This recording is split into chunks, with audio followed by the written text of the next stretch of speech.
Hi, I'm Stan Muller, and this is Crash Course Intellectual Property. If you've been watching Crash Course for a while, you may be used to my name showing up in the credits, but for the next 7 episodes, I'll be your host.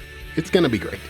In this series, we'll cover the basics of copyright, trademarks, and patents. We'll talk about fair use and why your amazing video of your cat dancing to the Spice Girls might get removed from YouTube.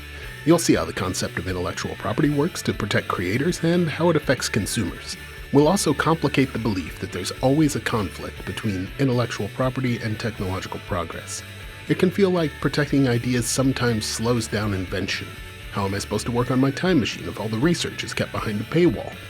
But the protections created by intellectual property law aren't always meant to hold us back. By the end of this course, you'll be asking more nuanced questions and have a deeper appreciation for the work that goes into creating and protecting ideas. If you've ever made, read, watched, or listened to something you love, this series is for you.